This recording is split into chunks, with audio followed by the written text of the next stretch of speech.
This is the DLR Cast, the essential podcast for fans of Diamond David Lee Roth. All right, here we are, like the proverbial lightning bolt in your Cheerios. Once again, here's the DLR Cast. As always, I'm Steve, along with my good friend Darren. Hey, Darren, what's happening? What's happening, like Fred Rerunberry and Raj and Shirley Hemphill. Yeah, well, here's good to see you.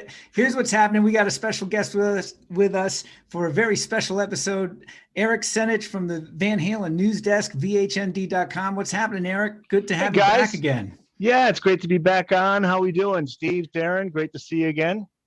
I think when people say friend of the show, we call you friend of the show, Eric Senich. Once you're a second guest, you're a friend of the show. Yeah, exactly. Two time. Yeah, it's great to be here. This is going to be fun. I've been working very hard on my list. Awesome. Well, okay, so here we are. So we're taking a sidebar and not talking about David's cartoon output, if you will. So tonight's episode, we're talking about Dave's what we think are the most overlooked songs. So it could be from the solo albums, could be from Van Halen. I've got my list. I know you guys have got your lists. And there was one caveat though. You can't have more than one Van Halen song. I just thought I'd throw that little rule in there. So no curveballs there. But before we get started, Darren, you and I were talking off mic about you were talking about Dave's tattoo skincare company.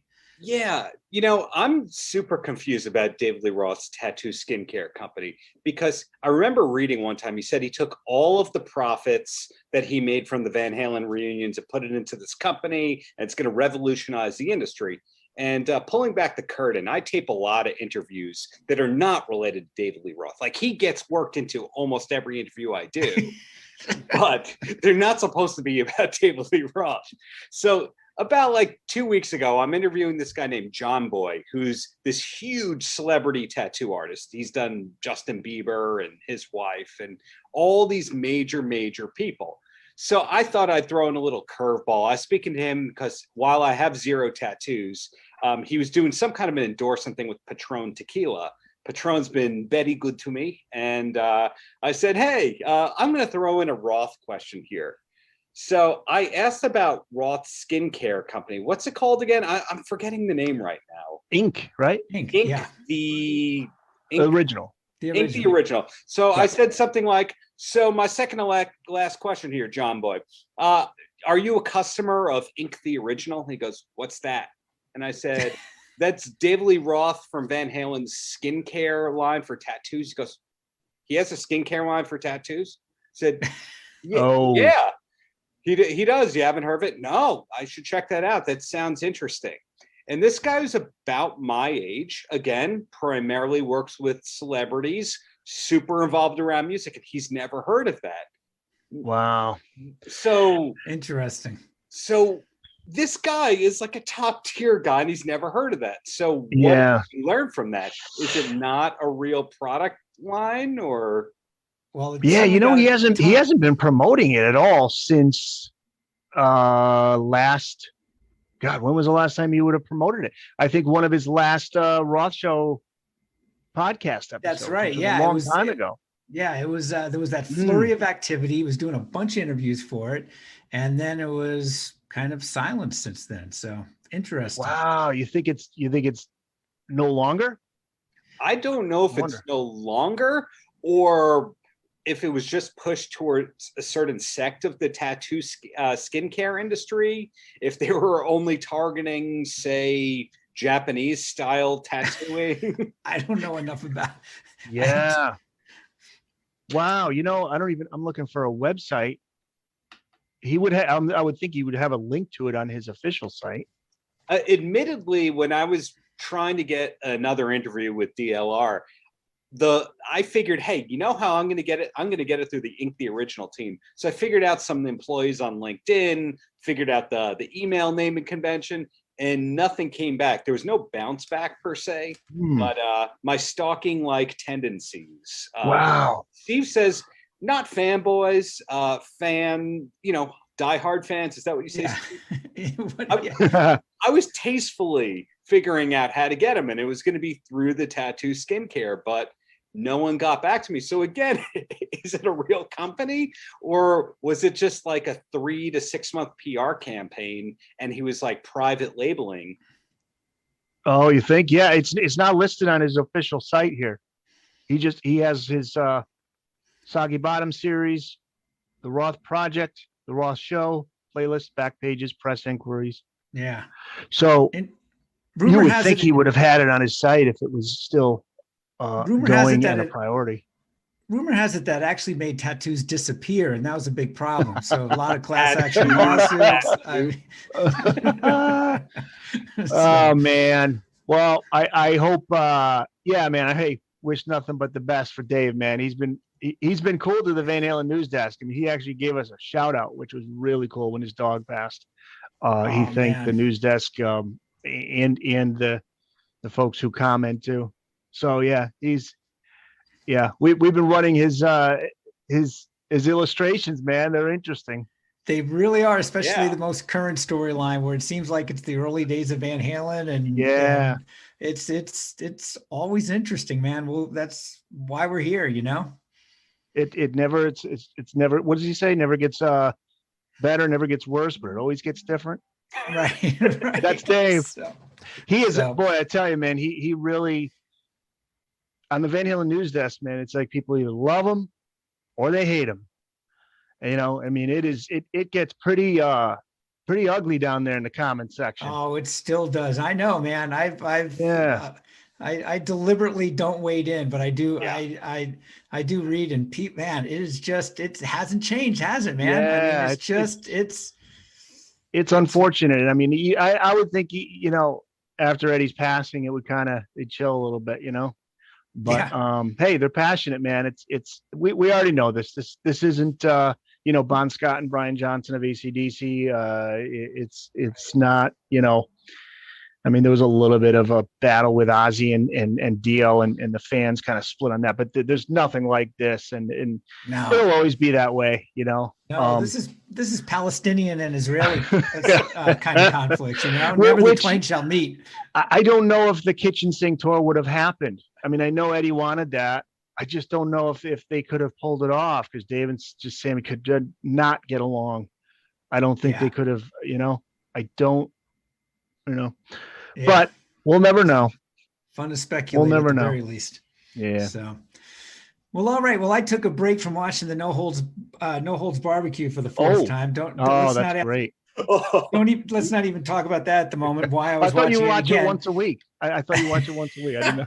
But I took a break to come up with my list of overlooked songs, and I'll tell you, there are a couple cover songs on that No Holds Barbecue which kind of hold up, which did not make this list. But if we were to do something with cover songs, it makes me also wonder what else has he done that's, you know, that never made it on track. Obviously he did the Diamond Dave record, which is 90% cover tunes, but there was some other things on there. So before I go way off in a sidecar here, we got our 4 overlooked songs, and Darren, let's start with you. I'm going to say for the first one, this is not in order of favorites, nothing like that, but hell of a song is Damn Good. I don't know if either of you have Damn Good on your list. Yes, I do. Okay, you do. Oh, yeah. And why it is that you think it's the greatest. Part of my criteria was that these songs were not singles. They didn't have music videos, and he wasn't playing them on any of his tours.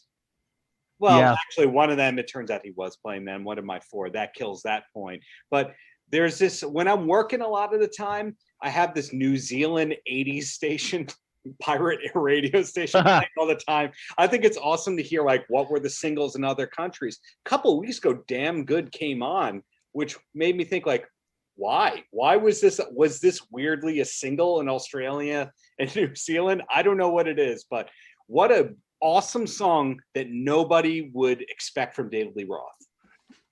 I believe it was a single though. I got to look it up, but I think it was released as a single here in the States, wasn't it? Let's see. I remember hearing it on the radio back in '88. Let's see. I was just thinking too. I don't know if it was a single, because I obviously Just Like Paradise, and then I thought Stand Up was the second single. There was a video for that. And Skyscraper had a video too. It did. And in those eras, in that era, not usually more than 3 videos for an album. Yeah. And at that point, it was always lead with the heavy rocker, follow up with the ballad. And but I'm looking to see, I've had it in my head all this time. It was a single. I'm just looking through now. I'm on Wiki, going to check through discography and then go to singles. Let's see what we got. Oh yeah. No, it was a number 2 US rock single. What? Whoa. Yeah. But see, even though I knew rock that, radio all the time then. How do I not remember this? I distinctly remember being like 16 years old in 1988, waiting in I had my yearly physical. I don't know why I remember this. And I had my Walkman on and I'm listening to the local rock station from Hartford and there was Damn Good. And I was like, wow, this song is cool. And it was just another reason for me to go out and get the album. I'm surprised I don't remember. Number 2 US rock single. But even though I knew that, Darren, I still put it on my list. I still feel it's overlooked for reasons that you may feel as well.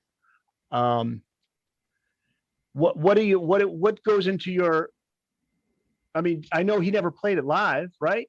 Right. I know he never played it live. No video. No video. Not played live. No one covered it to death. It wasn't in something like Rock of Ages, just like Paradise is in Rock of Ages, and is rumored to almost have been the theme song to Beverly Hills 90210, but due to miscommunication, it wasn't. So obviously, if you have your No Big Ting as the low likelihood of knowing that song. That's Steve's favorite track. He loves No Big Ting. God damn it. They got to do a re-release of No Big Ting. Stop it. Yeah, I just think no one talks about that song. He didn't play it. No one covered it. That's kind of where I'm going with that one. But what do you think is awesome about it? And also, is that on your list too, Steve? Not on my list, but I'm reminded of the fact that I can remember a lot of people talking about it. Maybe I read about it, I don't know, but a lot of people made the inference that those lyrics referenced the Van Halen days. Yeah. Yeah. I don't think I've ever read anything that's confirmed it, but it sounds like it. I think a lot of us inferred it, kind of still hoping that Dave would someday go back to Van Halen as much as we were loving the solo stuff, which at that point was only 2 records in, Yeah. I'm sure it was running through his mind. Stevie Vai, he wrote that as a solo song and then he brought it to Dave and Dave loved it. He loved it. I just, I'm so surprised they didn't make a video for that. It's just a beautiful song. And I believe that Stevie Vai is playing sounds like a 12 string on there. Yeah. It's pretty layered. It's got some really interesting guitar tones on it. That's as ballady as you'll get from Dave. Yeah. And that came at a time when ballads were a big thing. So and he never included it on any of his best ofs. However many he has. He has the one, or am I wrong? Is it on some of his best ofs? I don't think it's on the best. On the Rhino one that has Don't Piss Me Off. The best of definitely not on that. It is and on that one he put quite a few from that album too. Yeah. And it's surprisingly not on there. That. Yeah. Actually, no. Showtime is on A Little Ain't Enough. Never mind. Okay. I'm looking for that best of now. No, compilation albums. He had the best, and then he had greatest hits, the deluxe edition in 2013. Is this I remember this one. Yeah. Let's see if he's got it in here. This is Steve, you're gonna love this. Greatest hits, the deluxe edition, 2013, 16 tracks. Track number 16, No Big. Come on. Your favorite. I'm kicking myself. I actually do not own that, which I now will own it, but I will not be playing track 16. Why? How do you put that in and not put Damn Good? That makes no sense. Well, how many tracks are on the best? 12, 13? We're talking the first one? Yeah. And the first one. I thought it was 20. 20. Yeah. So 19 hits, one original, Don't Piss Me Off. Okay, that's right. So it was long. All right, so this deluxe edition is probably a pared down, cheaper version of that, and they added No Big Ting on it. Took off Mississippi Power. Mississippi Pop. But of the 19, best of Dave, can't put in Damn Good. I don't understand that. Yeah, it's such a great song. That's a big miss. Yeah, that's why I feel it's overlooked. And he never decided to play it live. Why that is, don't know. I think maybe it could have been too quiet for an arena when you think. Yeah. I mean, and Dave's image was the party guy and everything, but again, it's just such a great. Even my friends who weren't diehard Dave fans or even Van Halen fans, they love that song. My friend Mike in college, that was one of his songs when he was off in the Air Force. I remember he said, "Could you put together a compilation?" He said, "Got to put Damn Good on there." Or he was like, "What's that Roth song I love? What's that? It's Damn Good." He goes, yeah, you got to put that on there. So I'm shocked that he never put that in there. But listen, no big ting. You got to get that in there. So you guys both have Damn Good. This is a perfect segue into my first track. Now here's the funny thing. So when I think of Damn Good, it always reminds me of the fact that before I bought the CD, I bought the cassette. And if I remember correctly, Damn Good is the last song on side one. And you turn it over, you flip it over, and here is my first song on side two. And I'm pulling this from memory, so I'm pretty sure. Before I get into my first song on side two, to me, that record, Skyscraper, had 3 really hard rock songs, right, compared to everything else. For what it was, quote, not nowhere near as anything as hard as Eat 'Em and Smile, but you had Knuckle Bones, which they played live. You had Bottom Line, which they played live. And then this track is my overlooked track, the first song on side 2, Hot Dog and a Shake from Skyscraper. Yep. And the reason why I picked that is that it's so emblematic of that whole everything but the kitchen sink production. When you listen to that record, and anybody who quotes, your real bottom line is when your spine snap, crackles, and pops, pal. I mean, that song was never played live, and there's a reason why. There's no effing way they could have pulled that off appropriately, as good as those guys were live. The lyrics are too fast. There's too many wordplay in there. We've seen that with various songs with Dave before. And I mean, it's that production. So it's all over the place. And yet it's super musically challenging. It breaks down into a slow part and the solo in the beginning, a guitar solo. Then it picks up again and Vi goes crazy. I mean, I absolutely love that song. Yeah, and great tune. It's just a great rock song, and it's funny, and it's, for me, it's one of my favorites on Skyscraper. You know what I always thought of too, when Dave slows down his voice, they lower the pitch of his voice, and he's got that low voice. Yeah. And it always reminded me of like a character from one of his Eat 'Em and Smile videos, It's like kind of a funny character from one of those videos, and his movie that never made it. By the way, what does Hot Dog and a Shake mean? I don't understand. I don't know. Is he a fan of hot dogs and shakes, or what's going on with that? He was light years ahead of whoever brought their milkshake to the yard. You know what I'm saying? Oh, okay, okay. And I'm sure that I can't think of another reference to hot dog right now, but I mean, listen, if it was hot dogs and donuts, I don't know, maybe. But, yeah. What was it, the Jackie Martling album? Hot dogs and donuts. Yeah. That is a great reference and impression. Oh God! If we could have Steve and Darren puppets for this show, like the Jackie puppet. Oh my God! We just pulled out a Jackie Martling reference. That Hot Dog and a Shake could have been the name of a Jackie Martling album. Maybe he stole that from Dave. Who knows?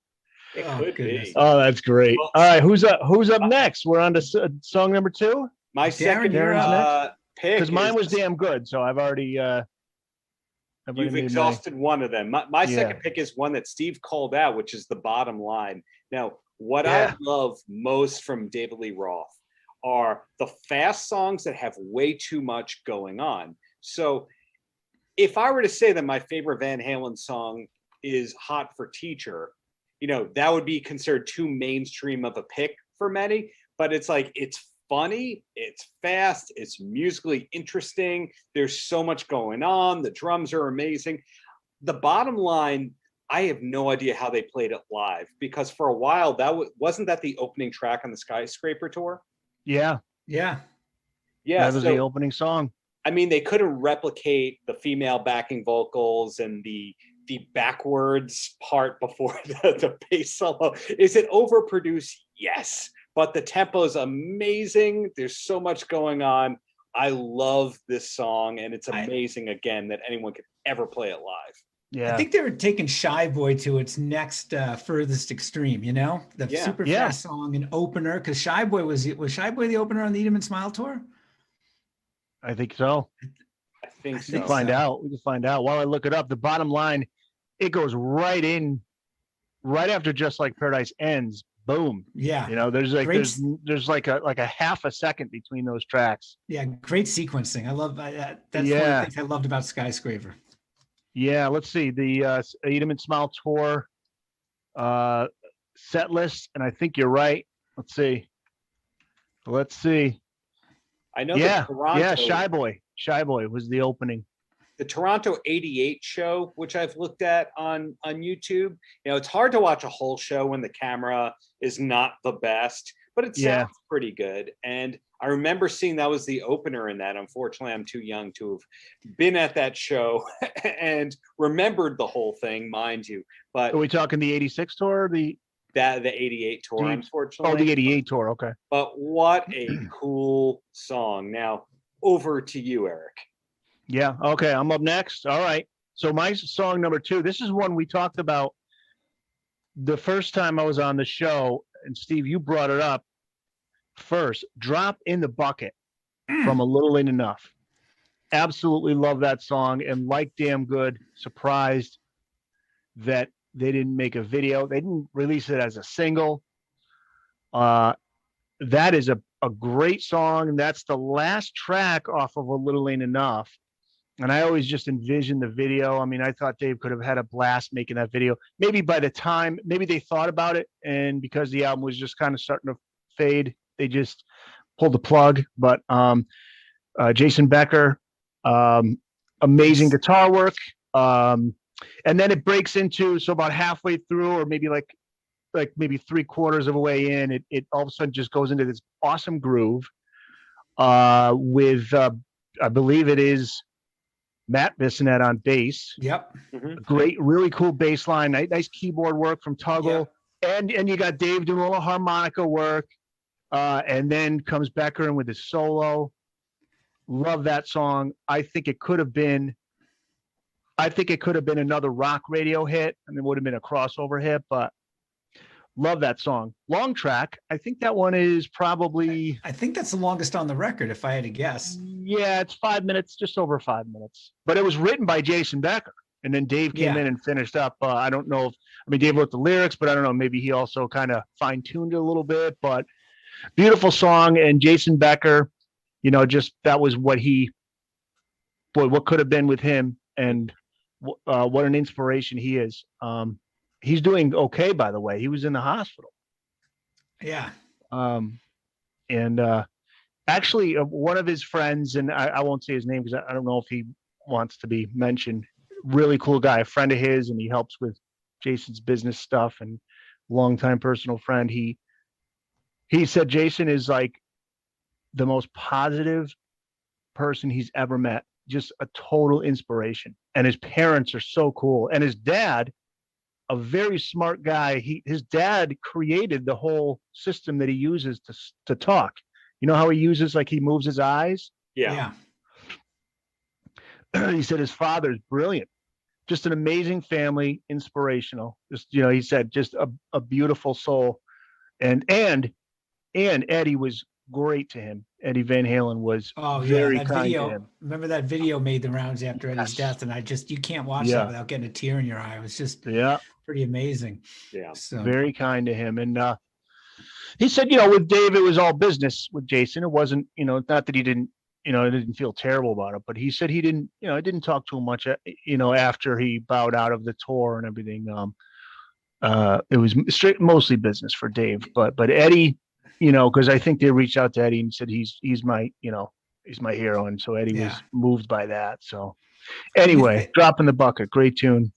I was just gonna say, when you think of it, Dave and Jason probably didn't spend a whole lot of time together, right? I mean, they're in the studio. No. Some of that stuff may have been done in pre-production. Jason's not Right. on the whole record, and then he never did the tour, and that was that, unfortunately. So, but his buddy was telling me, like, there was plenty of guitarists to choose from by that time.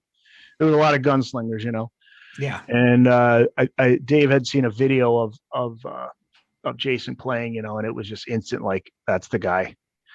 That's the next guy, and he would have been. Oh, no doubt. No doubt. And Dave has a few nice paragraphs about him in his autobiography too, where he just talks about just the guy was such a beautiful soul and just an amazing player. And Dropping a Bucket is a tour de force, and that's my second track, man. That you song, had it too, yeah. Yeah, absolutely. I mean, I love A Little Ain't Enough. I love the sound of it, with the exception of the Black Velvet ripoff. And then what is it? There's one song that's a little bit too close to Walk This Way in the verses. I can't remember. I want to say it's on side 2 because I first got the cassette. Last Call. That was it. I mean, I love that record. I almost went with Shoot It, because that song is I just love the melody and the lyrics to that. But Dropping a Bucket to me is everything. I mean, you're right. It's like a whole second song at the end of it, the last 2.5 minutes there. Yeah, really cool. Bissonette goes into that great bass line, and then, the background vocals are cooking back there. And yeah, that's always been probably my favorite song off A Little Ain't Enough. Great album ending. Lady Luck's another great one. That's a very, like, John Bonham-esque type of beat, Lady Luck. Yeah, and if I remember correctly, I was surprised because that's co-written with Craig Goldie, who played with Dio for a long time. Is that right? Dio for a long time. But I first discovered him in, I want to say it may have been Jafria or House of Lords way back when. So, House of Lords. Am I dating myself? Yeah, right. We're going back. Does it make me worse or better that I interviewed a former member of House of Lords like 4 months ago? Oh, that's right. Yeah. I know. You impressed me, man. Come on. That band had some good records. That dates you, but then that double dates me, because there's a direct contact with a member of House of Lords. Hey, by the way, how about Tawny Katane passing away? Oh, man. 59. Do we know what the cause of death is yet? No, it hasn't been announced. At least what I saw before we got on here, I was looking at it on a website, and she had a Van Halen connection. She knew she dated Pete Angelus. And I thought she dated Dave. There's a part in Crazy from the Heat about her. And then she dated OJ too. I was going to go there. I was going to say, yes, she did date OJ. She dated Jerry Seinfeld. She was in a Seinfeld episode, wasn't she? Yes. Right? Where the chess, your brain's playing chess, whether or not you're going to have sex or not, right? Yes. Because she was interviewed a year ago, I want to say, and she was talking about how she dated Pete Angelus, and that's how she got to know Eddie and Dave and Michael. What was that? Mitch. She was on the Mitch, the podcast by Mitch LaFon's podcast. Oh, right. Yeah, Rock Talk. Yep. She was talking about Van Halen. Well, sidebarring here, Pete Angelus, has anyone heard anything about or from Pete Angelus in the last 15 years? No, and you know what? He's from my home state here, Connecticut, too. Went to high school up in Connecticut. I want to say Darien, Connecticut, maybe. Yeah, I haven't heard much of him. I was gonna say, I bet he's mentioned. I haven't read it, but I want to read it. I bet he's mentioned a lot in. Is it Steve Gorman from Black Crowes, the former Black Crowes? He wrote a book last year, which I just keep forgetting to get, which is supposed to be fantastic. Yeah. But it really goes into the dysfunctionality of what a good portion of the Black Crowes career was. And I know Angelus. I'm pretty sure he managed them. He did, right? Yeah. Yeah, that was like his post Van Halen Dave job. I think he managed them from the start, I want to say. Yeah. Interesting. So who's up next? Where do we leave off? We got Darren. I think we're going back to you for track number 3. Right. We're Okay. on the same page as Eric. So my third one is Perfect Timing, which is a song I don't think a lot. You're all on Skyscraper. Well, I do own 3 copies of it on vinyl. Yes, I remember you accidentally bought 2 extra, and I still have my copy, and I asked you for it. Yeah, I think my God. It's a cool song. Is it a cool David Lee Roth song? I don't know about that, but it's definitely against type. It's definitely a soft song. It's closer to Just Like Paradise than it is The Bottom Line. But if you can forgive 3 songs from Skyscraper, well, that's that. I just don't know what that song's trying to be, for goodness sakes. I mean, I can never figure that song out. It's, oh no, actually, hold on, I just had a complete brain cramp. I'm thinking of Two Fools a Minute. Never mind. Okay, yeah. I like perfect timing. Yeah, that's got that cool riff from Stevie to start it off. It's almost, I don't want to say AC/DC like, but it's almost sounded like it was intended maybe for a radio single, but it never was, right? That song always stood out to me. Now, thinking a little bit more, that song is possibly overlooked for me, but also on that same album, Hina, which I don't think anybody talks about, but that's got a great groove to it. And the app, let me just make sure everybody knows that I'm correcting myself here. The aforementioned Two Fools a Minute, one of the weirdest, strangest songs. I don't know what the hell he was trying to do on that song. Yeah, Two Fools a Minute. Yeah, Two Fools a Minute. I love the outro of, but sorry to cut you off there, Eric. No, go ahead. I don't know if this intentionally happened. So the way that Two Fools a Minute ends is pretty much the same way that a song on an Eazy-E album ends that Dr. Dre produced. Wow.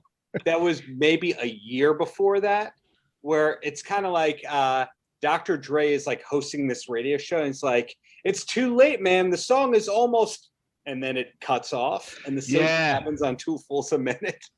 Yeah. Good Lord. Yeah. Yeah, and Dave's got some cool lyrics in the front of an oncoming train as he leads it right into the solo. Hina, by the way, though, I had a couple of buddies that played guitar in high school and they loved that song. So I always had that in my head that Hina's a favorite of guitarists.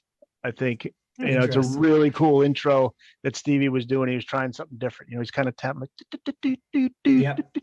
little harmonics in the beginning. Yeah.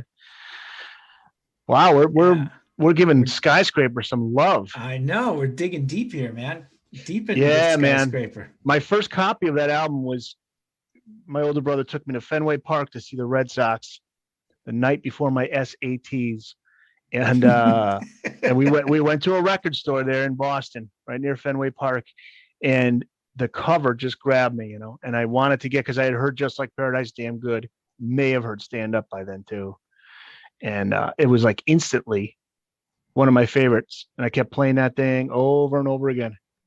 Yeah, great album. I think it's my personal pick over Eat 'Em and Smile, although Eat 'Em and Smile is obviously, that's Eat 'Em and Smile is a hard rock classic. So yes, but Skyscraper's got a little bit of a connection just because, I got the memory connected to it. But Skyscraper was the first music review I wrote for the University of New Haven Charger Bulletin, in which I did give it a decent review, which caused a ton of consternation with, well, actually just me and like 2 buddies I lived with. But I don't think anybody read the damn thing.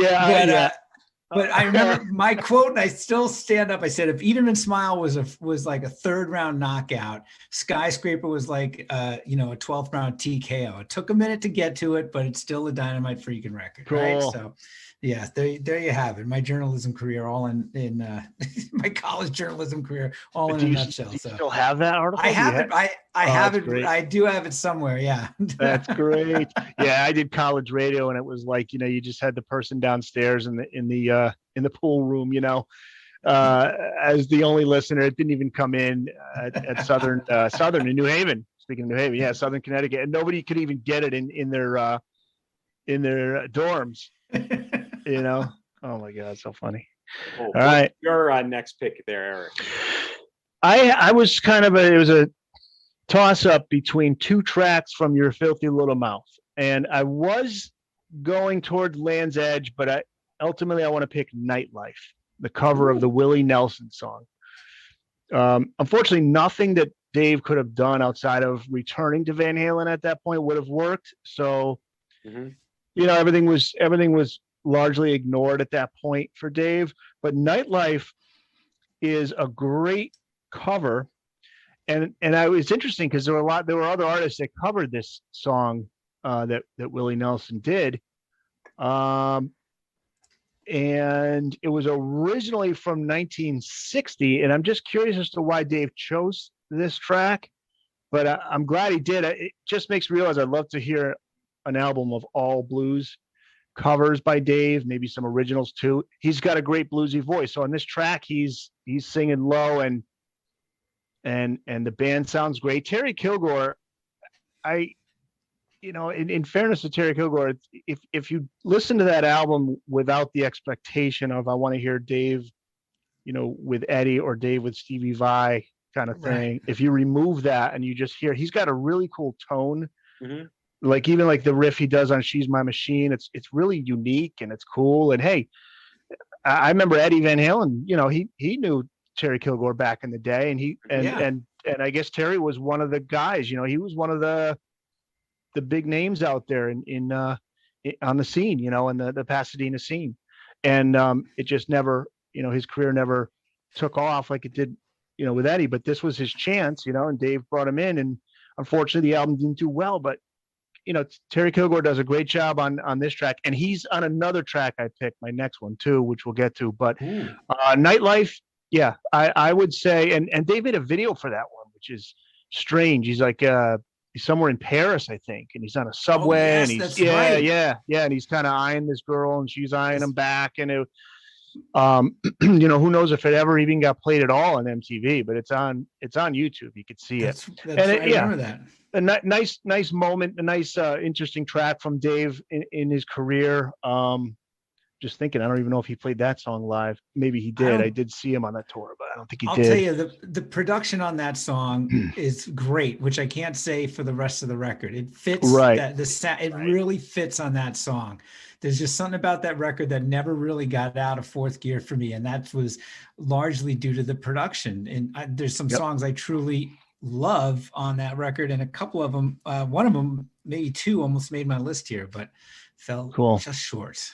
Just an interesting pick, I mean, there were several artists that covered it, so maybe it made the rounds enough to where Dave was aware of it. But Aretha Franklin, Sinatra covered it, B.B. King covered it, Don Ho, they say, Dolly Parton, I think even after Dave, Aretha Franklin did a cover of it in 1998. So it seems like one of those Willie Nelson songs that the musicians love. But yeah, it's cool, and it introduced me to the original Willie Nelson version, which is cool. So it's always good to find out where a song came from originally. So that's my pick for number 3, Nightlife. Right. Number 3 for me, it is criminal that this album is not on Spotify, and that is the DLR Band album. And this song to me is one of my all-time favorite songs. It is absolutely in the heavy rotation it's been forever for me as a workout song. And that is a song, Relentless, off of the DLR Band. That song is fucking relentless. John 5 sounds amazing on it. Dave his vocals are incredible. He's screaming, and the lyrics, you have to check out the lyrics on this. I mean, it's just, man, it's what the Asians say, all soup and no fish. I'm not even sure what Dave's talking about there, but God damn it. What is that? Pencil weenie in, I can't even remember, but got a steel toe boot that says place butt here. I mean, come on. Oh, it's high energy and classic Dave lyrics. Here we go. Too close to mommy. He grew up square. All the spine of a chocolate eclair. And I'm not even reading off of anything. Yeah, I'm cheating here. I can see clearly now the rain has disappeared. Blind man follows, blind man goes. Pencil weenie and elephant clothes. Elephant clothes. That was it. Exactly. Got a steel toe, says place butt here. Yep. All right. Yeah. And then here's the lead with my face too. He was using that in interviews a lot too. Exactly. And I've led with my face. Well, I've been places with my face you wouldn't go without a pistol. Come on, man. And then that song truly is relentless. It's maybe the most aggressive song on the record. from the very first listen, I do love that record. From the very first listen, that song just grabbed me by the throat, man, and I can never get enough of it. I have to plead ignorance here in the sense that the MTV Finland concert, which I referenced in like 6 episodes of the show, the only song that he played from the DLR band album during that is Slam Dunk. And that is, as far as I'm aware, the only single from that album. Now, he did some touring in support of that. I've never looked for any of the clips of that. Any idea if he was playing more tracks from DLR band live, or if in that era he was just doing Slam Dunk, saying it was the new album? I don't believe he ever played anything other than Slam Dunk. I think he was, somebody asked him about songs that he was going to play on that tour, and he was basically saying he's sticking to the classics, and then eventually he even just removed Slam Dunk. That's not even my favorite song from that record. I mean, I get why it got radio airplay, and I remember being thrilled to hear Dave on the radio again. I mean, I heard She's My Machine maybe twice on the radio, and it disappeared. But I mean, Slam Dunk went up the rock charts a bit, and that was just after what was it, 97? So that was about a year after they had a #1 song with Me Wise Magic from the the reunion thing there, the barely a reunion with Van Halen. And I mean, that record, it's a solid album, man, for every song on it. And I want to say there's a ballad on there. There's Black Sand, and there's another, I want to say, is there a cover on that too? I can't remember now. But I don't believe there are any covers. I think these are all originals here. They're all Bourbon Bob jams. Yeah, Bourbon Bob. That's John 5 on bass. Yeah. That is Ray Luzier is a great drummer. Oh God, yeah. That has always got me so curious. And Terry Kilgore is on a song or two on that album as well. Yeah, he's on he's on a handful of them. Yeah, and I think he got a couple co-writes. I think he got a co-write. Yes, yeah. Just a strange time for Dave. A really good record came out on his own. What was that record? Right. I mean, why that's on? If he has all the rights, why no one has got that up on Spotify? For goodness sakes, he can do it in about 90 minutes. I mean, it's on Amazon Music.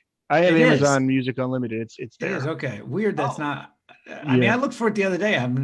Just because I had always heard it wasn't on. I know I've looked for it before on Spotify. I've looked on Spotify as recently as a month ago, and it wasn't there. But something that Eric just said, piggybacking on that, the interview that I did with Dave in 2003 that we put out. By the way, Darren, I love that. Yeah, I listened. It's a cool interview. You were too down on yourself on it, man. It was actually a good conversation. So thank you very much. Hey, praise from you guys means the world for that kind of thing. I don't love a lot of my old interviews per se. I didn't know what I was doing, but it's better to have it out there than no one ever hearing it. But a thing I believe I asked him during it, I said, will you be playing Slam Dunk? And he said no. Or he said something like, no, we're going to. Wait a minute. Yeah, you know what? I'm referencing your interview then. But yes, that's right. You're the one who asked him. No, you asked great questions. And that was one of the questions. And he kind of creatively sidestepped it and kind of, in his own way. So I wonder, at that point in time, because you guys are smarter than me in this area, with the timeline of David Lee Roth. So he leaves Van Halen. Pete Angelus is his manager, right? His right-hand man. Right. And then it becomes Eddie, what's his name? Anderson? Ed Anderson or something like that. I think it was a few years with Pete Angelus. Then it was Ed something or other, who was his tour manager turned other guy. Okay. And this, we're talking now, 90s? We're talking late 90s, mid 90s? I thought early 90s.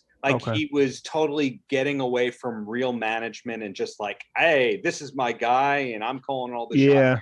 So in that late 90s era, do we know who was handling Dave whatsoever? Because when we spoke with Mitch Schneider in a much earlier episode, who was his publicist from 91 to 03 or 04, it didn't sound like there was anybody. It sounded like Dave was calling all of his own shots, which then leads to the DLR band being his own label, not being out there. Who was calling the shots? Think of it also, a lot of guys will do that, and it's a good money saver. You know what I mean? He's not giving 10 or 15% to something during a period of, what does he really need? He needs a booking agent, right? Yeah. I mean, it wasn't like he needed a whole promo team. There wasn't a whole lot of activity around that time when you think of it. Well, his manager was Matt. I know Matt Sensio was his manager as far back as the early 2000s, I believe. You know what he did say during the Howard Stern, Sammy Hagar interview in 2002? I think he said, "Hey, are you still managed by Matt?" And then he said, "Yeah, Matt." You know that. Right. I don't know if he may still be his manager now. I'm not sure, but Matt Sensio related to John Sensio, MTV VJ. Any idea? Oh, I wonder, huh? Yeah, Who didn't like John Sensio. I like John Sensio. Oh man, there's a name.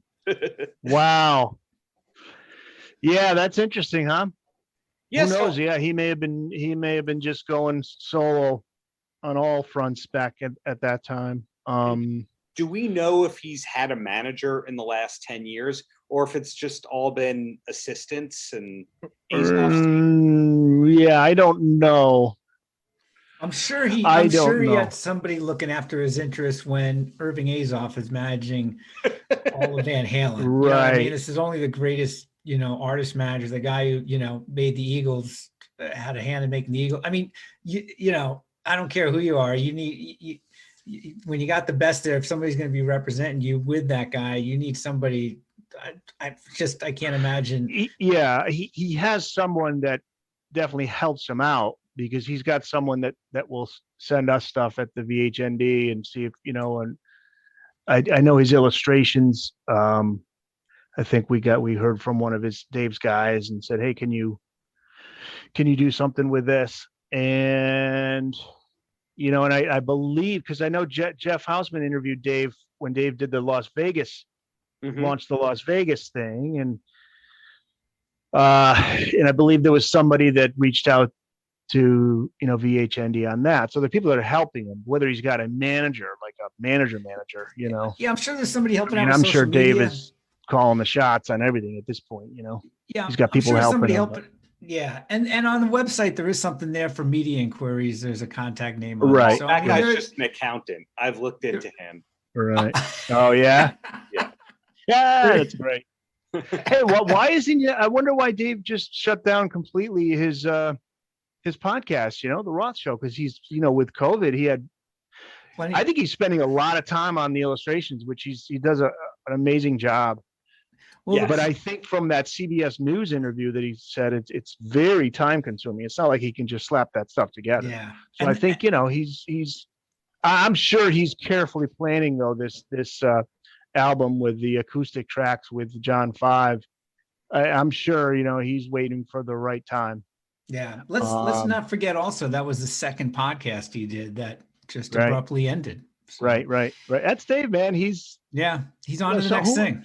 And who was it that was saying, from a personal standpoint, not that it wasn't a good or bad thing, it's just Dave being Dave, where you're in his life for whatever reason, whether you're working with him or you're just kind of whatever, if he's living in New York and you're just hanging with him because you happen to be nearby or whatever. But then once he's done with that period, he's on to the next. Yeah. And then, he won't talk to them.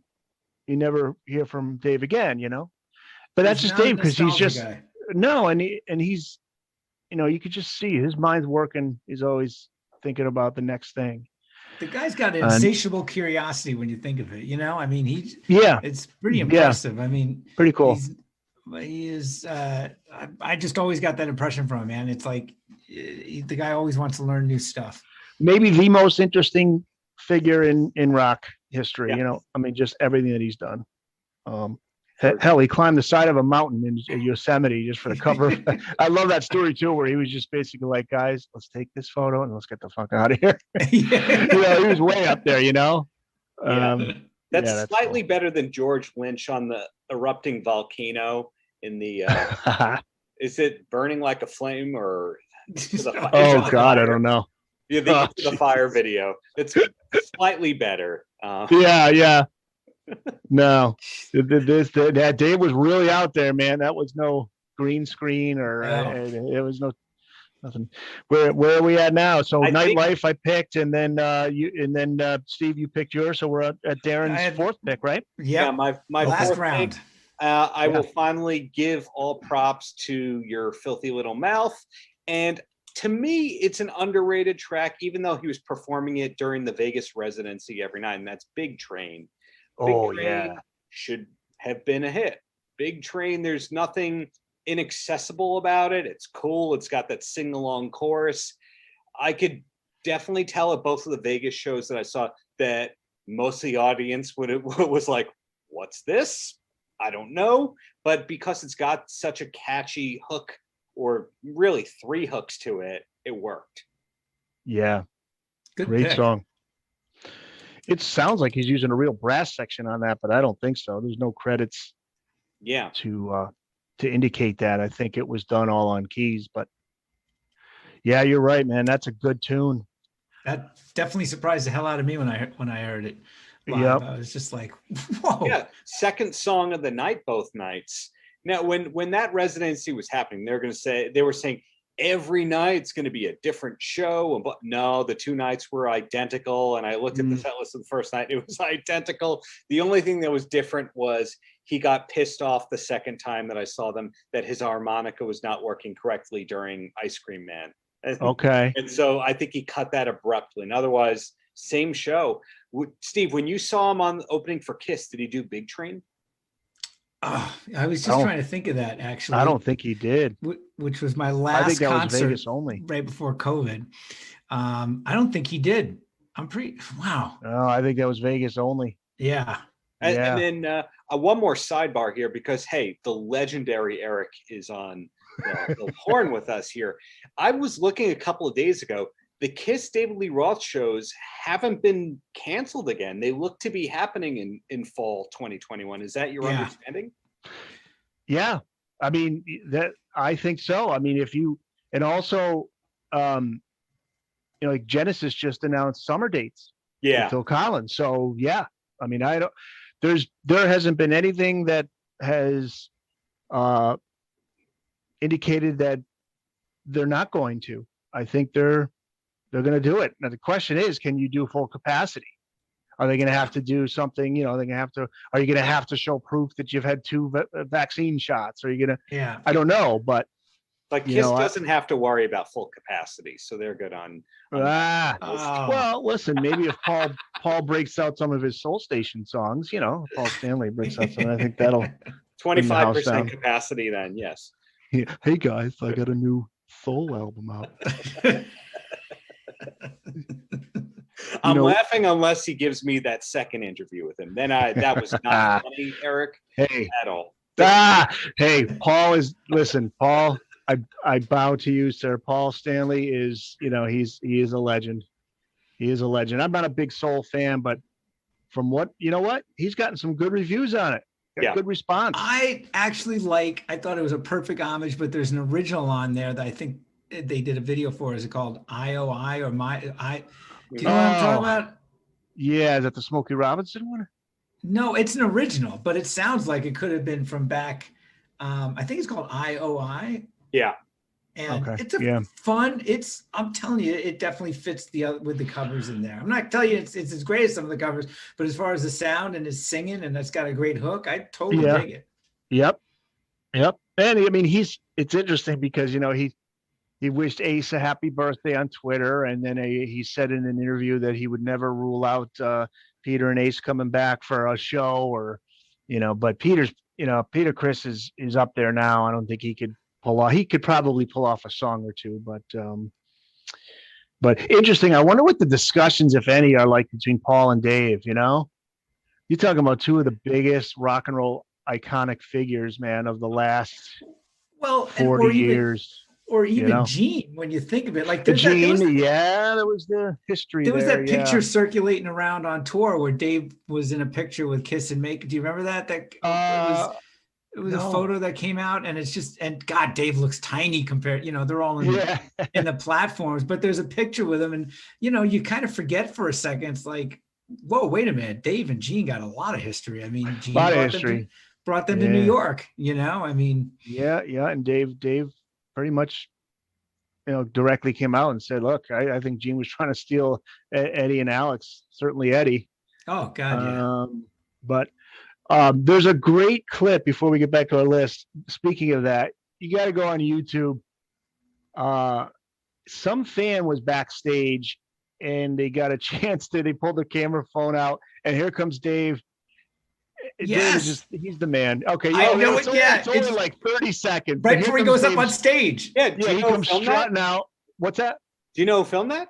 Who? That was Steve Brown from Trickster and cool. And yeah. No shit. Yeah, Steve Brown people. From Jersey. Exactly. Oh, that's so cool because Dave comes walking out and he's got that cocky strut. Yeah. Dave being Dave. And he just, I mean, even for like just 2 or 3 people standing there with a camera phone, he's on. And then he's got that walk, and he's going on the stage just ready to just do his thing, man. I'm like, fucking love Dave, man. He's the man. He totally is. He's the man. He is the man. But yeah.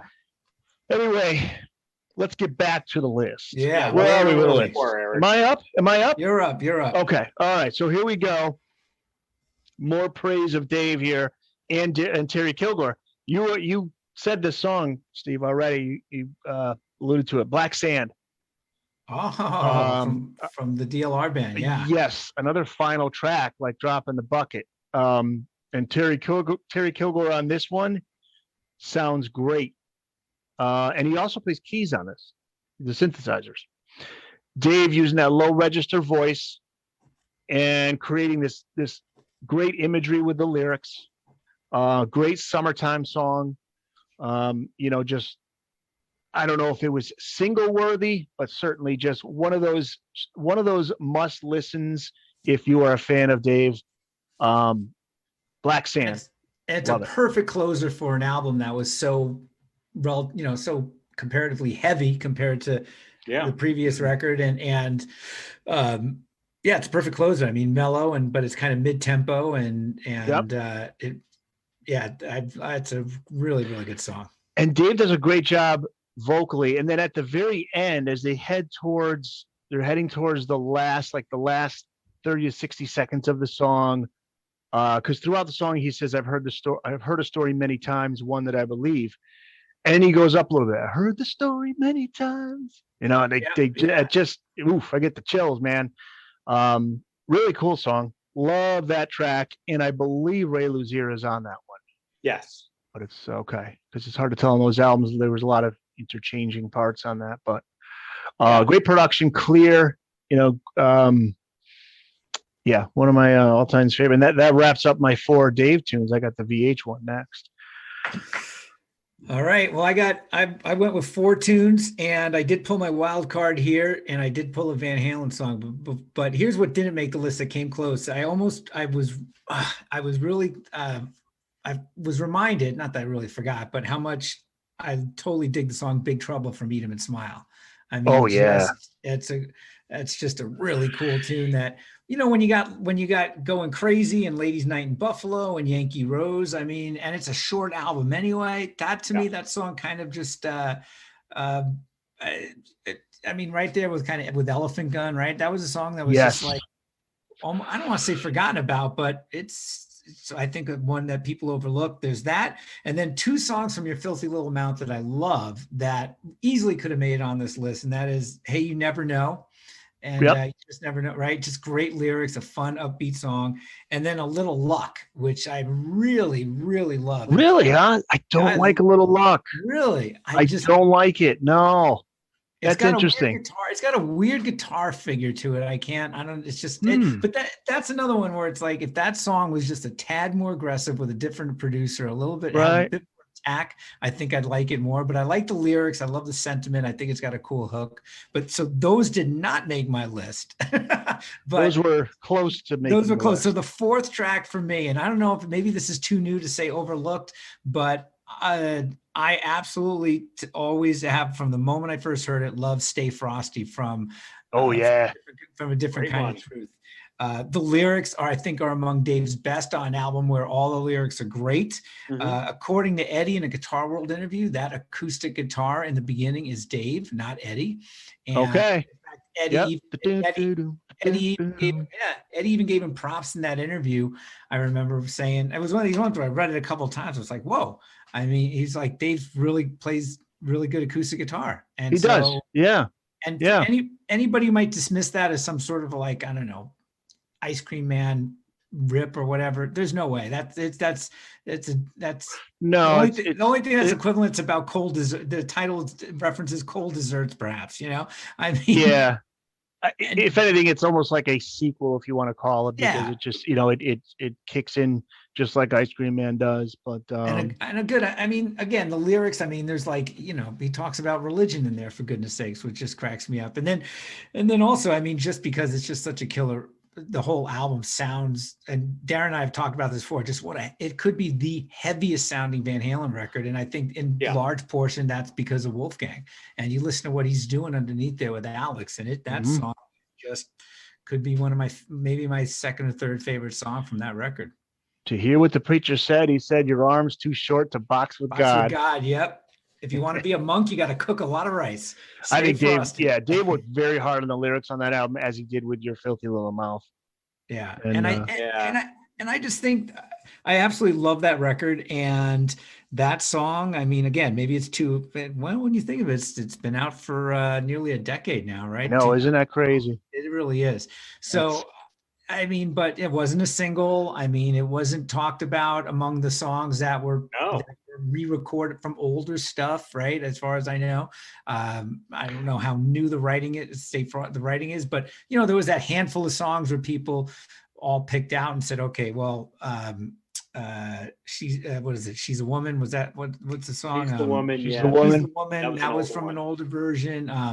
There was a song that was the instrumental Ripley but Stay Frosty. I don't know. Again, I don't know if it was a newly quote unquote newer written song or not, but that wasn't lumped in with all those songs, and I just loved it from the first time I heard it. I believe it was. I worked at a radio station in Connecticut that played Stay Frosty, and again, I think you're right, it was never officially a single, but I remember doing Saturdays and it came up. I was like, right on, man. Yeah. We were playing She's the Woman, we played Tattoo, and we played Stay Frosty. I was Blood and Fire is the one you just talked about, the Ripley riff. Right. Yep. That would have been a great single just because of the sentimental. The song's great. It's a kick-ass song with the sentimental value of the lyrics, Yeah. Interesting. I one thing before I forget is because you were talking about the Eat 'em and Smile songs, and I think we can all agree. I mean, the reason I didn't have any Eat 'em and Smile songs on this list is just because that album is so iconic and all of the tracks have been praised. So that's the only reason. Yeah, same here. I don't think you can. Don't get me wrong, man. Those top to bottom, those are great tunes. But they all have received a fair amount of praise, over the years. I almost had Elephant Gun as one of my four, and then I thought about it and I said, you know what? Everyone who loves Solo Dave loves Eat 'em and Smile and has to it hundreds of times. And on that tour, I'm sure he would have played every song from the album live in some form. Yeah, that's life. But I don't think it's an underrated album because it is amazing, and everyone who matters knows it's amazing. That was my thinking too. It didn't necessarily fit the parameters because that album was not overlooked. Consequently, I don't think there's any songs that are overlooked. To me, though, is like just how I remember always kind of listening to it. That was kind of at the back half of the record, going, "Oh shit, this is a killer tune." After you were blown away by Going Crazy and Yankee Rose and that first, I still call it a side, right? That first side, I mean, those first 3 or 4 songs just came at you like a punch in the face, for goodness sake. So and if I were going to choose like a Van Halen deep cut, I would choose something from A Different Kind of Truth because it's the least selling album of all the Dave albums by far. I would say that most people who call themselves Van Halen diehards were not super into the album and did not buy the album, and it really didn't get the due it deserves. So I would have said something like As Is or Bullet Head is as any classic Van Halen. It has everything that I look for, like the fast tempo, the shredding, but it's heavier. As Steve, as you were saying, it is the heaviest album that Van Halen did, whether or not that was the point of doing it. As is Honey Baby Sweetie Doll. Great song. Wow. I mean, Eddie's so so good on that track. He's it's a great last album.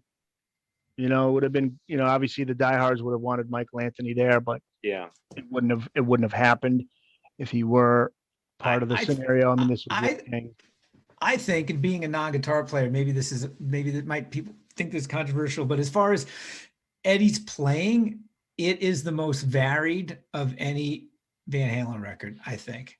On different kind of truth. It really, I mean, there's different tones and textures and things he's doing on there, which you really, certainly the first six, the original six, they were all groundbreaking, and nobody did what he did, but compared what he was doing, I'd say even with the Balance album, but really on this one, just a lot of the things he was doing was just, I think he took some risks and sound wise. And of course, he was by this point playing his own guitars and amps. It still sound like him, make no mistake, but it wasn't all just tapping the whole way through. It wasn't the dive bombing whammy bar stuff. I mean, some of those tones that he got out of there was like nothing you ever heard before. Yeah. He was having fun again. Exactly. He was having fun again with his son. Yeah. It's crazy. An old radio friend of mine who's now out in Michigan, and he has me on like once a month to talk VH, and he just, because he's a huge Kiss fan, and he just really within like the last few years really embraced Van Halen, like just going back into the catalog and everything, and this just says it all, because this is a guy who worked in the radio business many years, rock radio, and he's like, oh my God, I didn't realize, what's that album they had? What's it called? Something Truth. I'm like, a different kind of truth. Like he didn't even know about it. And I think, part of the problem was that there was little to no promotion for it. And, Dave wasn't out there doing his thing, promoting it. And, there was some promotion, but not the label promoted. I mean, there was a video, there was a single, there was radio promotion, but there was I was waiting to see them on Leno and right. Well, what they did with Jimmy Kimmel, they went out there and I don't know if that would have made a difference, but and that was part of kind of what Darren and I have talked about a lot, was that there was almost like a media blackout from the reunion, which left a lot of the mystique out there, but it wasn't like Dave. I mean, Eddie did what, maybe from the reunion on until, that last tour in 2015. I mean, I think you count on one hand the number of interviews he did. And I think they were like Guitar World. I mean, and Dave, for a guy who, Guitar World. Yeah. I mean, and I just think, and we speculated this, I just think that may have been just part of the, not only the plan, but kind of part of the agreement. I think maybe, to keep everybody happy. There was no sniping in the press. Nobody was going to say anything. You know what I mean? It was like, sure. And I kind of enjoyed it, actually. It was again, it left some mystique. But normally, I mean, Dave would be running towards every microphone possible, I think, in promoting a Van Halen reunion, right? Oh, yeah. Nobody's better at it than him. Oh, sorry to cut you off there. Yeah. 3 years ago, I taped an interview with Ross Hogarth, who was the engineer, or at least the main engineer on Different Kind of Truth. Yeah. And he was being inducted to some like Hard Rock Hall of Fame, Los Angeles Hall of Fame rock kind of thing. And of course, I asked the questions of, hey, how does it feel to be honored? How do you feel about your career? And then I snuck in so what was it like making A Different Kind of Truth? Nice. Kept the streak going. I expected him to say something like, oh, well, it's a great album and I love Van Halen. And he basically said, paraphrasing here, like, Eddie's like family, always love working with Eddie and Van Halen, and Dave is a nightmare to work with, and he made the album hard for everyone to deal with because he took so long on it, and he did everything away from the band. I believe it's at the Henson studio where he wrote and recorded it. So I have to imagine it just was not an easy album to make because the personality clashes were still there. So any kind of a media blackout was there to stop the tour from stopping. Yeah, I don't think anybody was under any illusions that they were all woodshedding in 5150 knocking out these songs. I mean, it was Wolfie finding tapes, and they were putting stuff together, and I'm sure it was cut mostly live because that's how they did things. And then there was the overdub stuff like that, and they were building it track by track at 5150. And then Dave's over at Henson Studios with John Shanks, I think was also a producer, right? And he was his thing. And I'm sure there was a lot of back and forth, and probably, again, I don't think it was maybe the least collaborative Van Halen record, I would bet. Which is amazing that the end product is as good as it is, because those early albums, were all four of the guys right there, at the Sunset Sound Studios, man, just all looking at each other so they can play off of each other's little nods, and and the chemistry is there, and to be able to pull it off like they did.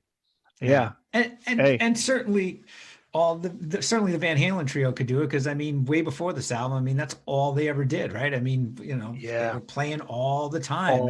As soon as Wolfie could pick up a guitar and he started playing with his dad, that's all. And Eddie, that's all Eddie and Alex did, right? So you couldn't get any tighter than those three. And I think through sheer force of will and talent, and I think the fact that they all wanted to get it done somehow, and especially Dave was probably the driver.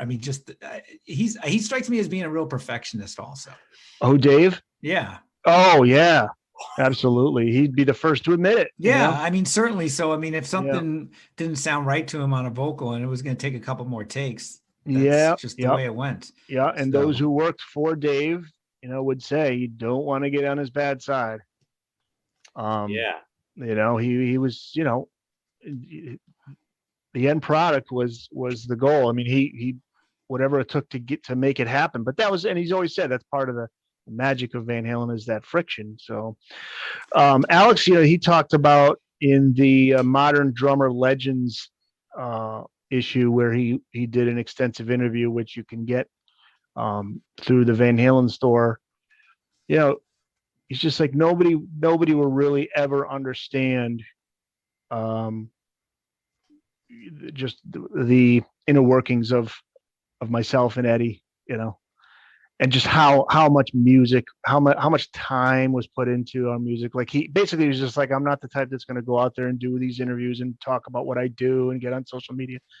So you get the feeling that like those two guys were just in the studio like endlessly, like 12 hours a day, into the early morning hours. And since they were kids. They just shared the same musical brain. They surpassed that 10,000 hour rule by the time they were in their early 20s. Absolutely. And the four original members, those early days, man, just by the time they had that first album, they went into the studio to record the first album, they had those songs already down pat. All they had to do was Jamie's Crying was the additional one. Everything else was just like, we got this. And even Ted Templeman said that, man. He goes, I'd see these guys playing down in Dave's basement there, and he's just like blown away. They worked their asses off. You could not get a harder working band back then. What do we got? Who's up next for their VH pick? I think, was that it? Did we go all four? Can I give you mine? I didn't give you mine yet. Oh, did we jump around? Did you? I gave the unofficial as is, or okay. All right. We're gonna chat that down. Like I want to like keep score. Like when I was a sports writer, you have a little box score. It's got ninth inning. He chose. Okay. All right. So I'm gonna go with most overlooked Van Halen song of all time. My God, is this a challenge? Ooh. Little Guitars with the intro. Oh, bam! How is that not a freaking hit single? Great pick. Oh my goodness. God, what a great song. There isn't a Van Halen fan who's listening to this right now who isn't thinking, oh, I love that friggin' song. Great song. The intro is what actually inspired Dave to write those lyrics about the lyrics of the Senorita and all that. You just heard Eddie, playing that intro. The best song on Diver Down, clearly. It's got a catchy chorus. It's got that brilliant performance from Eddie. Dave doing his thing. It's got the harmonies. I'm surprised that wasn't released, and I think it might have made it Eddie happier, because he was just tired of the covers, and this was an original. Right. And refresh my memory. Was that song written before that record or right around that time? It wasn't one of the older ones from from that original demo that farmed out so many. Most of those. No, I believe this was just something that Ed had come up with. on his own, not during the early club days. He may have been playing around with it, on the tour Right. bus and stuff. But became fully realized for Diver Down. Yeah. Oh, what a song! What a song! Great pick. Van Halen doesn't have the biggest track record of licensing to movies. I'm sure they turned down many, many things, but that song is actually in the movie This Is 40. Right. They're the most, well, last I read, Dax Shepard once said that Van Halen was one of the, if not the most expensive band to get permission to use their music. That wouldn't surprise me. Could be. They're definitely one of. I heard some stuff about Guns N' Roses that was quote unquote complicated. They're up there. Okay, I'm going to speak a little out of turn here. So, a friend who was friends with Axl's manager for a little while in the mid 2000s told me of this arrangement for this movie. MTV rushed out this like real world spring break movie that was supposedly like only finished a week and a half before it hit theaters. It was we got to get this out. We're going to make a lot of money on this, but it was a huge bust that caused a lot of chaos and didn't make its money back. So they explained to me how when you get an Axl Rose song into something, that he's expecting like an unwritten producer credit, meaning his name is not in the producer credits of the film, but he's to be treated like a producer. Wow. And that a brown paper bag of cash that in the contract has to be delivered by this time. Oh my God. To his door, which is actually commonplace on hip hop. Have you ever heard of the bag in hip hop? If not, I'll break it down. No. Supposedly, like, let's say you were going to be, he's doing. You're not going to. Suge Knight's not going to make a hit on you if you reveal this, are you? If anything, Suge is. Can we edit this out? I don't want any part of this. I've heard this related to Jay-Z. I don't know anything about this. All taken out. No, go ahead. is that the bag is allegedly, let's say you were going to have like a third of the publishing and you were going to get royalties on the track and all that. You are still, as the artist, expecting the bag to be given like, hey, you cut the track. Here's a little appreciation. And it's this like brown paper bag of cash. Wow. And the artist will be like, only 8 G's? Like hip hop has that weird kind of thing. And I don't know if Axl learned it from hip hop or hip hop learned it from Axl, but the bag is out there. So around the time that all that happened, the movie Old School, they wanted to use Welcome to the Jungle in the movie trailer and the movie. And they offered $1 million to Guns N' Roses for that. And the 4 other members that aren't Axl went, of course. And Axl went, no. And then the other members who had the publishing sued Axl and it went to court and they had to settle it because they're like, why would you cancel? Why would you say no to $1 million in a movie like that? So I can't imagine that Little Guitars and This Is 40 cost them $1 million. It's a shame about Old School because I bet that song would have become a big hit if it made it in the movie. Totally. The public performance money too. Well, the Screen Rant, the website Screen Rant, picked the 10 best uses of Van Halen songs in movies, and we posted that to VHND. So there were more than I even realized that were used. Better Off Dead is Superbad was Panama. Better Off Dead is the obvious one we all know. Everybody wants some. Eddie the Eagle used Jump. What made the list was Eddie's jamming on Back to the Future, which I love. I love that. What else did they have here? But I was surprised to see some of the ones that, I was like, oh God, that's right. They did use that in that movie. Let's see. I do remember Your Love Tonight was used in the Green Hornet. I didn't know that. Seth Rogen, Dance the Night Away, and Anchorman 2.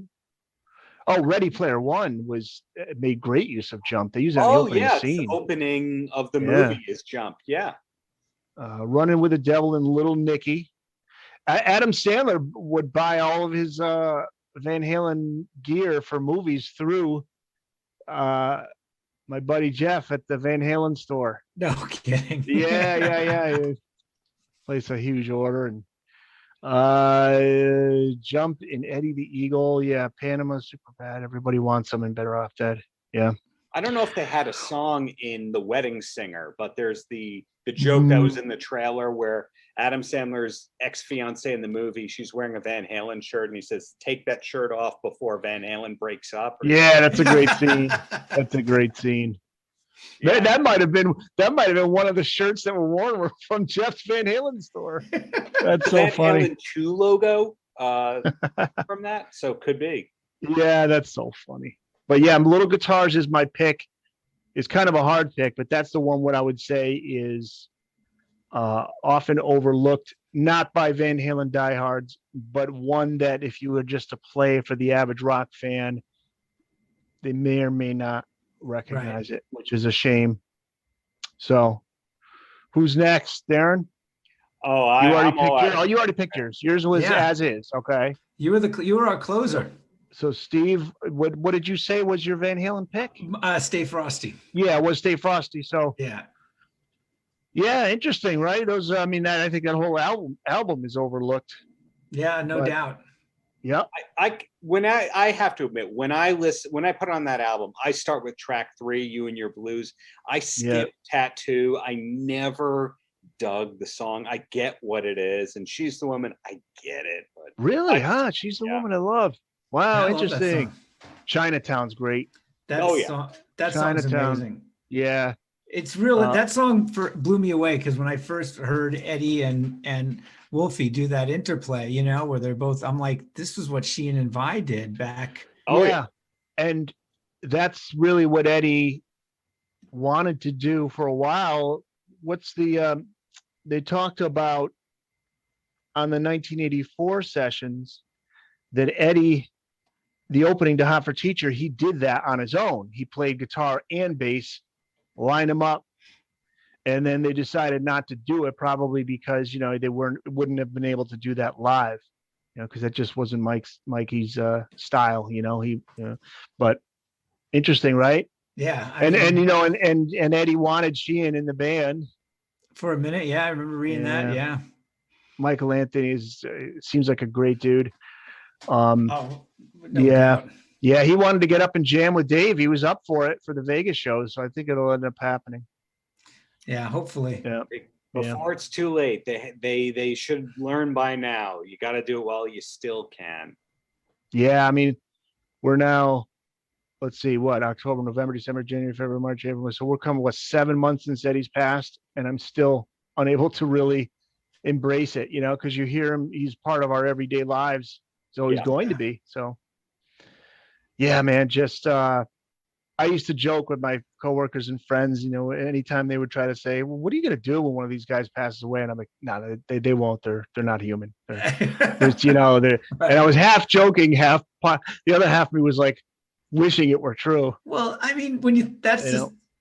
obviously, everybody's getting older, but my goodness, when they've been a part of your lives, or when your favorite bands have been a part of your lives now for, for what, 30 plus years, right? When maybe we all started really getting into music into 80s or late 90s or early 90s, whatever. And suddenly you're like, oh my God, these guys are, I'm a huge Cheap Trick fan, and Tom Peterson had open heart surgery and he turned 71 to the day we're recording this on Mother's Day. It's like, everybody's, everybody's looking at the clock. And Robin Zander continues to amaze and defy the odds, man. Yes, somehow. Singing everything still in the original key, every Cheap Trick song when you see it. Outstanding singer. Yeah. I don't know. Maybe he would say, but it doesn't sound like they're tuning down, or I don't know if they are. It's not noticeable. I don't think so. Yeah, there's only a few guys that can still, Sammy being one of them. Sammy can still get up there. And he'll admit, though, singing Dreams was hard back then, but now he's got to, tune down and reworks it acoustically. And but boy, he's, he loves to sing so much so that he can't help but bust out a lyric or two in interviews, and you're just like, there's that voice, man. Yeah. I love both eras. I know we're on a DLR podcast here devoted to Dave, but you're allowed to like what you we're like. allowed to. I love both eras, and I just can't stand the wars between the two sides. It's Wolfgang said it best. It really makes no sense because Eddie's there. He's like, my dad's on all of those. Yeah. And the chemistry wasn't there with Gary, but there's some good moments there. I would say A Year to the Day is going to be one that I'll always enjoy listening to, and say about 3 or 4 tracks from that album. But, I always felt fortunate that I loved both eras because there's just more for me to listen to. And it's mind boggling because sometimes some guy laid into me for a headline I wrote. Sometimes what people read into, and they think that they would think that I'm anti-Sammy or I'm anti-Dave. They read into things, and if they only knew, I love both.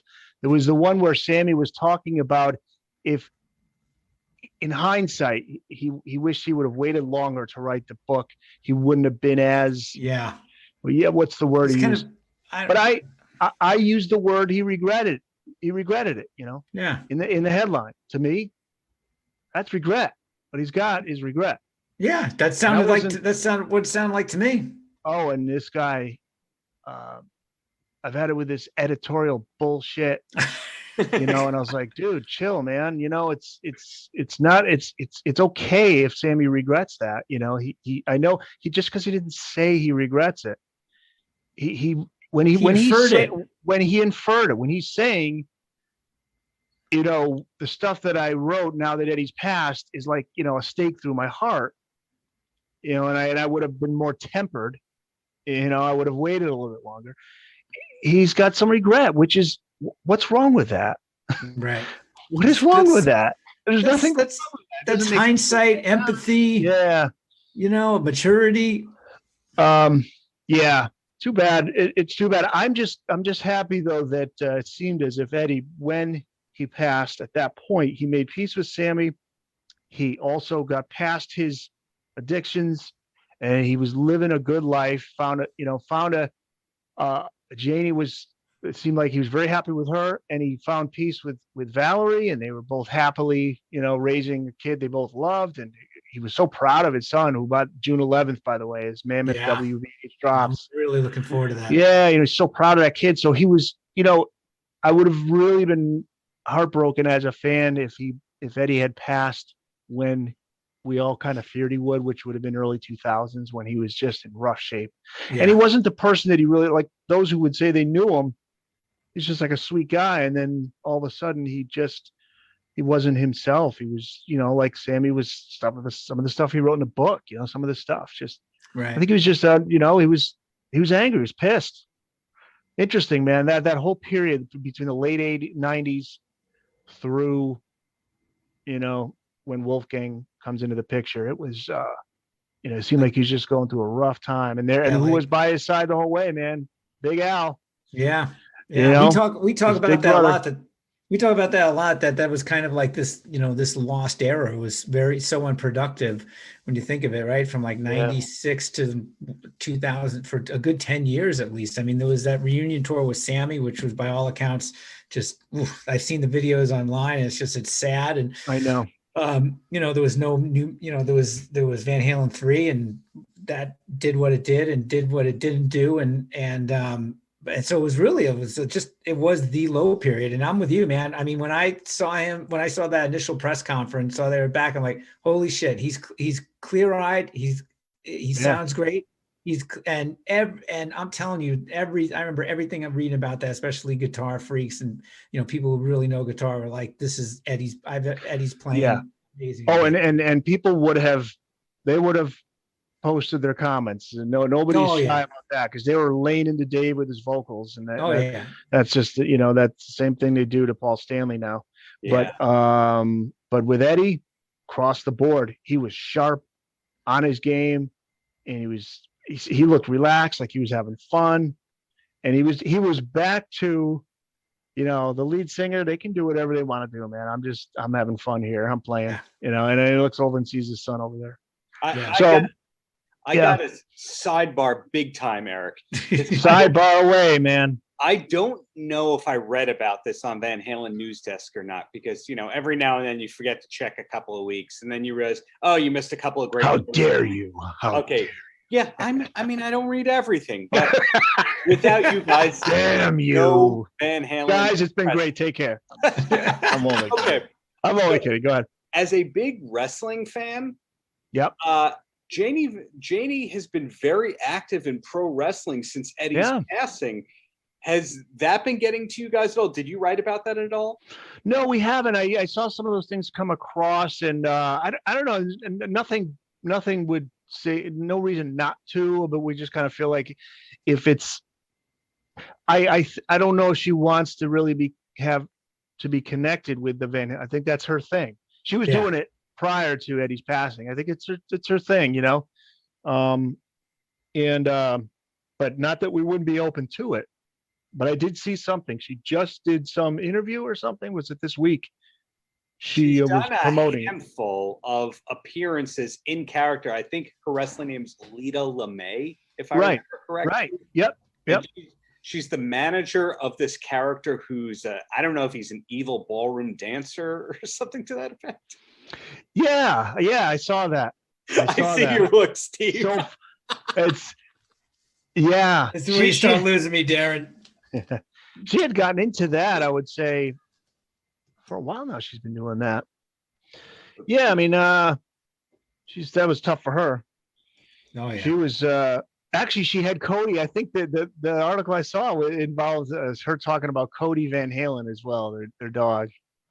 Eddie loved that dog, Cody. Take him on tour with him.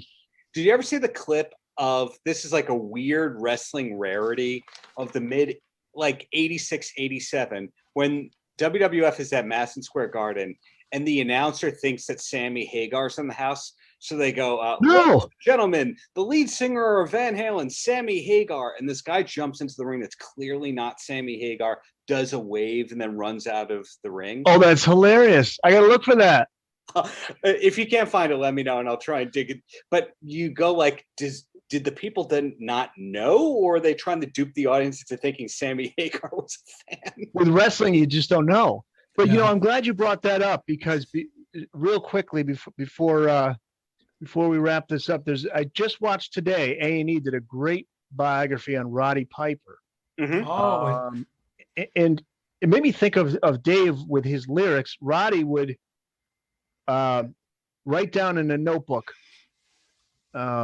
something like, for example, just when they thought they had all the answers, I changed the questions, right? The Roddy Piper thing, that's shit he would write down in a notebook and then pull out later. And I remember Dave talking about that lyrically, something he sees in his travels, something he overhears somebody say, when was the last time you did something for the first time, or, whatever, he would just jot it down. And I thought that was so cool. Because Dave they always talk about Dave would be a great wrestler, like doing all the promos, and that was Roddy had the same method when he was going to get on the mic. He was just going to give it his all. But I thought that was interesting. Jotted down little things here and there in a notebook, and always had them ready, because that's what Dave told Joe Rogan. He says, I got a notebook full of sayings and euphemisms and you name it, Exactly. Well, good stuff. Sidebar City, USA. Thank you for that's listening. your next podcast. Yeah. All non sequiturs. We don't know where it's going to go. Nothing but yeah. We just throw sun up on the wall. Oh my God, that's great. That's great. You have been a Hall of Fame guest. Oh man, this was fun. This was fun, guys. This was fun. Hey, I'm real excited. I just launched a new podcast called Booked on Rock, so I'd love for people to check it out. I did the Discovery one for a while, and switching over to Booked on Rock. Got a chance to interview a lot of great authors of rock books, and I looked.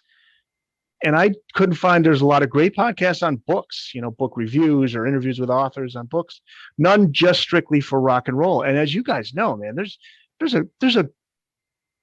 at least one or two books on rock and roll that come out almost on a weekly basis. Yeah, it's the amount of autobiographies that are coming out there, and then books like, they're covering different scenes, like Nothing But a Good Time, which right. It's been a banner time to publish books on rock. Yeah, so I just launched it. Bookedonrock.com is the website, and I've already got about 3 or 4 interviews lined up. I got some old friends of the Discovery podcast, Greg Prado and Martin Popoff, who Martin has just put out a book of Rush in the 90s. They're all, some people are reaching out to me and I'm reaching out to them. And as you just go fishing, you send out stuff to publishers or you see if you got connections. And Steve, you've been helpful too, because you work in the industry. So more folks for you in the months ahead. Yeah. So I'm really excited about it, and just urge everybody to check it out if you're into some good deep dive discussions of some of the greatest artists and albums and songs in rock history. Man, these authors, they work really, really hard on these books, and as like the Martin Popoffs and Greg Prados, man, they're churning them out, and it's amazing. It's impressive. I mean, these are just, these are like very good books. Greg just put out one on John Bonham that I'm hoping to talk to Greg about. So yeah, we'll have the link in the show notes. Cool. Cool. Bookedonrock.com. And get ready for Wolfgang's new album, June 11. Of course, the News Desk will be, we have been following that all along. Dave's always busy with his illustrations, which we've been running a lot of those, and Sammy's busy. Sammy's getting ready, set up some spring dates. Michael Anthony is with Sammy in the Circle, so we've got stuff to write about. But and Eddie's legacy just lives on, man. And so if we could do our part, however small it is, it's just to keep his name and his legacy alive. And there's a lot of folks like us out there who are doing the same. Dweezil Zappa's got a great podcast. Just a lot of them are out there. And hey, long live Eddie, man. Absolutely. Absolutely. Plenty of activities to come too, I think. So with tours, and we haven't even got to what might be coming out in the vault someday. So let's keep our fingers crossed. We're in here in the US, we're doing good with the COVID. I got my second shot, and I know, we Genesis with Phil Collins just lined up some dates, and we were talking about the Kiss and David Lee shows. Those have, they're still on the table. So I think we're getting back to the norm, and it'll be nice to get back to that again. And so I can go on YouTube every night and see what Dave's up to on stage. We all do it, don't we? I do it all the time. Right. So, right. Yeah, man. I'll keep you guys up to date and whatever I hear in VH land. As always, thank you, Eric. It was a pleasure, man. All right, guys. Speak soon. Thank you very much, and happy birthday, Alex Van Halen. Yes. Thank you, man. All right, guys. Take care.